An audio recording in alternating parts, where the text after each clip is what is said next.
Community Conversation, we're joined by Dr. Paul Skelton, a hematologist oncologist with UVA Cancer Center. He's sitting down with Aaron. It's nice to meet you, Dr. Skelton, and thanks for coming in today. Thank you for having me. You're very welcome. So this month is Kidney Cancer Awareness Month. So what are the most common risks for kidney cancer?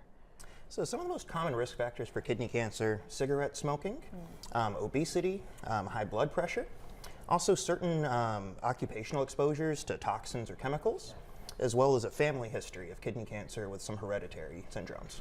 And what can people do to reduce their risk? So for the modifiable risk factors, quitting smoking, losing weight. For the patients with hereditary kidney cancer syndromes or a strong family history, speaking to their doctor or other healthcare provider about risk assessment, possible genetics referral. Those are the main ways. And what about the common symptoms? What exactly do those look like?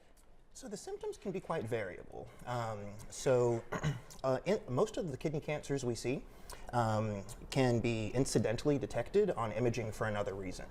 So for example, somebody goes to the ER with a concern for pneumonia. We see the upper part of the kidney on the CAT scan, suspicious for a cancer. We can see symptoms such as flank pain, pain in the side or maybe the back, hematuria, blood in the urine, or also if the kidney cancer has metastasized or spread from the kidney to another organ, we can see symptoms like that. So for example, if it spread to the lung, we can see pulmonary symptoms such as shortness of breath or a cough.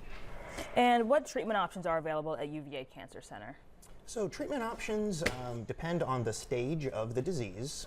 So if it's localized to the kidney versus more advanced or metastatic disease.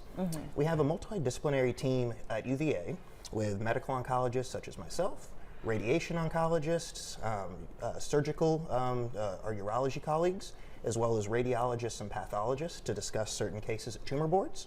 For localized disease, surgery is the mainstay of treatment with ablations in some cases. And for more advanced disease, it depends on the subtype of kidney cancer, but systemic therapies like immunotherapies or targeted therapies. Great information there. Is there anything else that you want to add about kidney cancer, or just what people should know about, what to look out for? The biggest thing I'd say about kidney cancer is the treatment landscape has significantly changed in the last decade. A lot more treatment options available for patients. And both at UVA as well as other centers across the country, there's many clinical trials seeking to kind of push the needle even forward and have better outcomes for our patients. Well, that's wonderful. And hopefully that progression continues. Like you said, things have progressed in a decade. Hopefully in the next decade, there's even more treatment options and more advanced treatments. So absolutely, that's the goal. That is wonderful. Well, thank you so much, Dr. Skelton, for coming in today. We appreciate it. Thank you for having me. You're very welcome.